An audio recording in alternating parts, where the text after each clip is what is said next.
Namaskaram. I have a question on the quality of being feminine. I would like to know if it is okay for menstruating women to offer prayers in our homes while we are on our menstruation cycle, or is it okay to go to a temple and offer our prayers while we are on a cycle? Whether it is okay or not okay, and if you can shed some light on this, please. Thank you.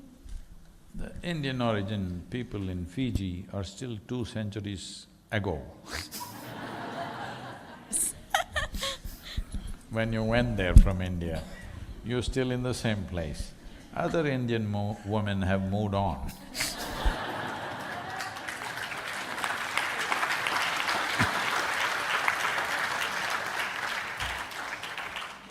See, you must understand this, why these things were spoken in the past. One important thing is, there was never a holiday for a woman.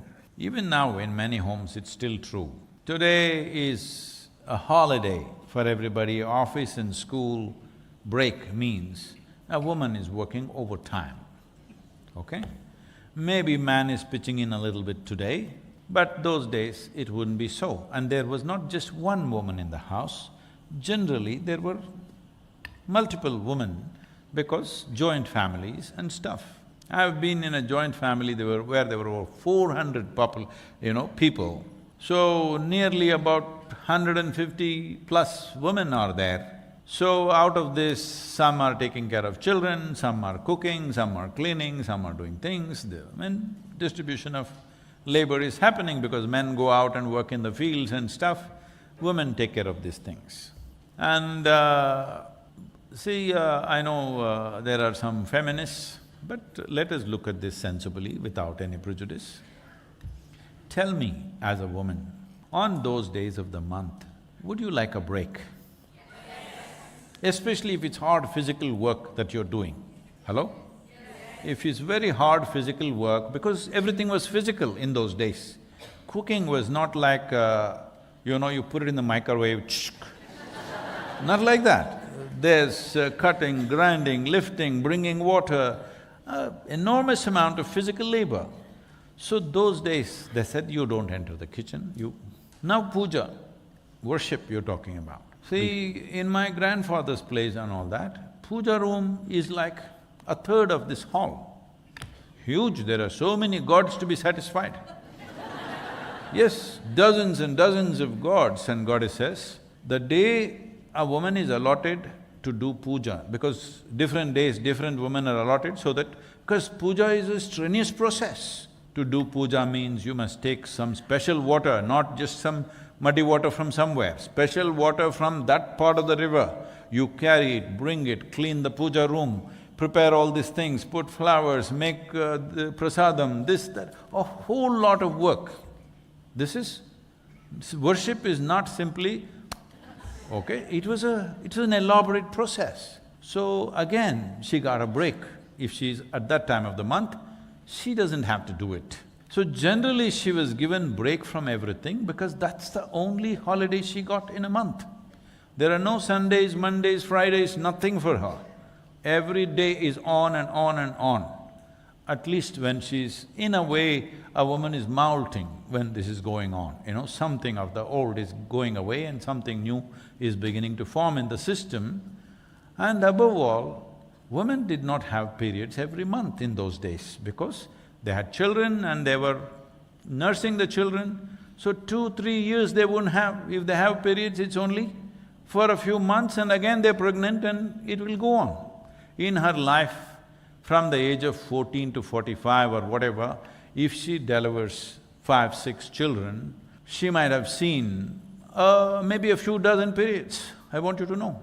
I met a lady in Syria where after her first period when she was 13 plus, she's never had a period till she's 50 because she always had children and children continuously. No, you may say, oh my God, now. At that time, I want you to understand, even in the beginning of 20th century, the population on the planet was only 1.6 billion. Today definitely is, oh my God, all right?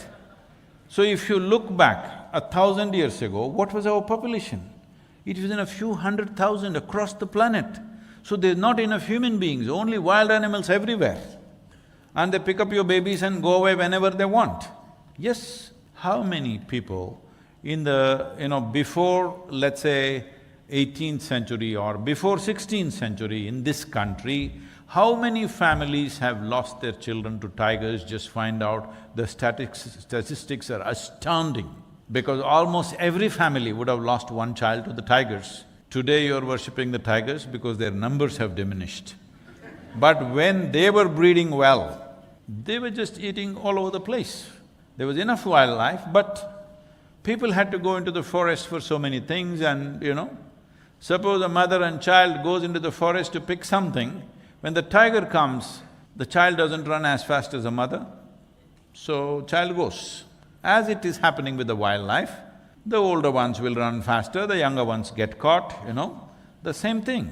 If you look at the stats, it's astounding number of children picked up. So, most women did not have a few dozen periods in their life, or maybe let us say 100 periods in her entire reproductive life. So those days, they said, take a break from cooking, from worship, from your man, from everything. But today that's not the case. For most of the time, women are not in a reproductive process, that is not needed. So now this period is being looked at as a big thing because it's happening every month. It was never happening every month for most healthy women. It was happening once in a way. So those days they said a break, don't have to do anything.